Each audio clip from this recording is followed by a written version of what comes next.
Yesterday I was ready to celebrate. It was absolutely perfect. I said I'm going to go get a cocktail. I'm going to relax on my own for a little bit at the casino bar.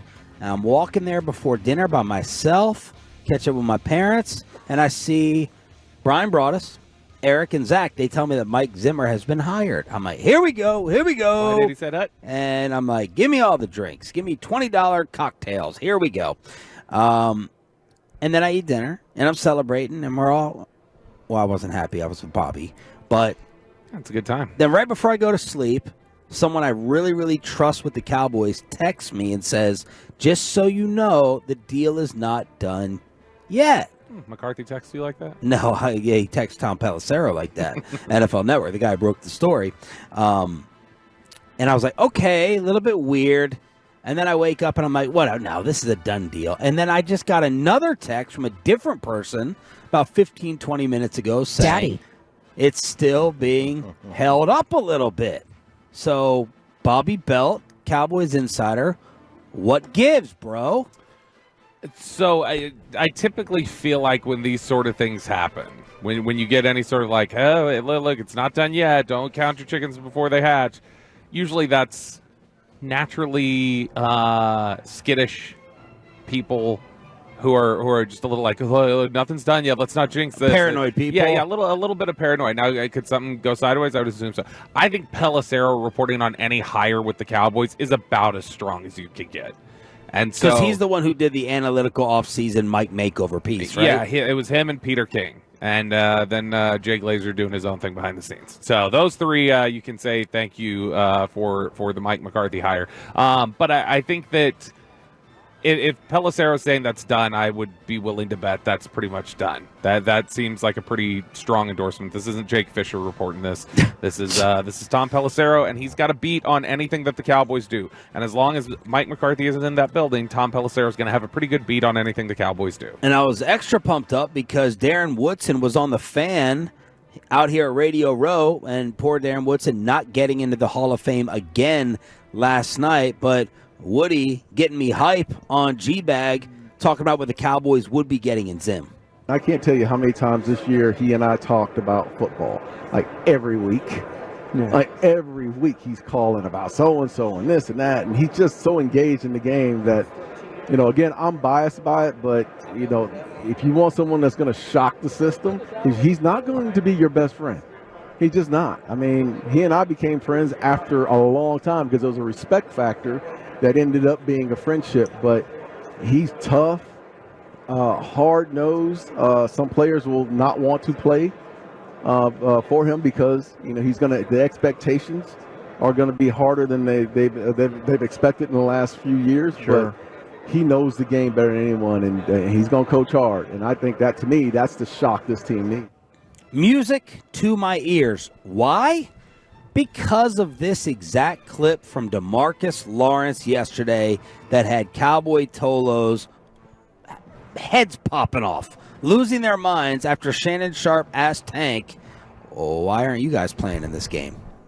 You mentioned how you wish your team was here. Mm-hmm. What happened and why your team isn't here? All honesty, I think the main thing is we was burnt out, man. Long season, team dominantly healthy throughout the season.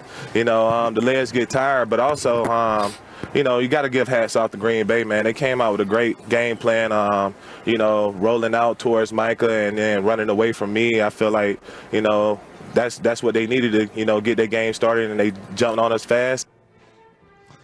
Burned out. How can you expect the Rangers to win a World Series after they just played 162 games? That's a lot. You understand how many more games that is than what the Rays played or the Astros? This is gonna become the Cowboys offseason version of No One's Dying. Yeah. We have multiple ones though, Choppy. We got Mike McCarthy. This team is so freaking delusional. It's like, do you listen to what you say?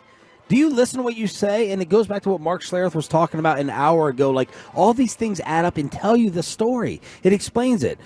from Jerry Jones bringing Mike back to saying, no, we're going all in, to Mike McCarthy saying, championship program here. We do have a championship program and set up. We just can't even get to the NFC championship. And now DeMarcus Lawrence saying, no, we're just burnt out. And let me say one more thing to the Cowboy homer and defenders, because there's like 5 or 6 of them. He's not going to, what do you want him to do? You want him to throw his team under the bus?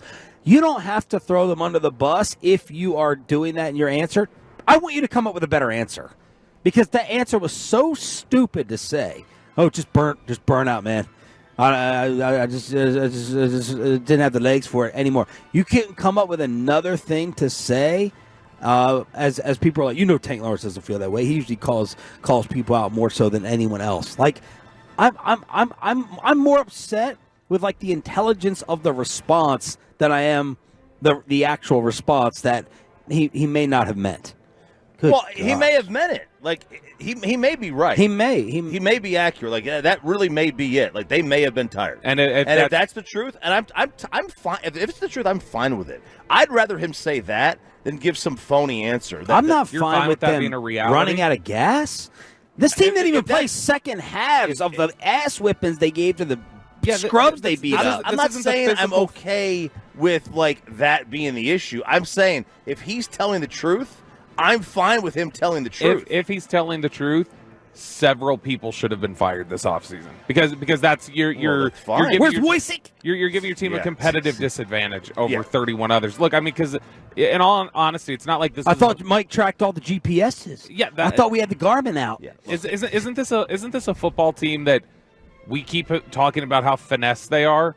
Like, it's not like some team that, like, boy, we played all these bruising battles. We got into these trench wars every week, and it takes a toll on you, and you get tired. And, if anything, I think you could say whatever fatigue may have set in was mental fatigue, because that's the biggest thing. Maybe. I feel like there's a lack of mental toughness at times with some players on this team, and that's an issue.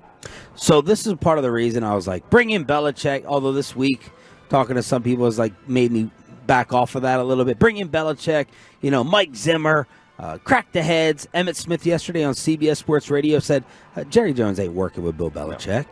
Jerry can't work with Belichick. Come on, man, quit fooling yourselves. Jerry couldn't even work with Jimmy at the time. I mean, but I say that being very facetious. Jerry can work with almost anybody. He can, but I just cannot see Belichick coming in and being the coach that the Cowboys need.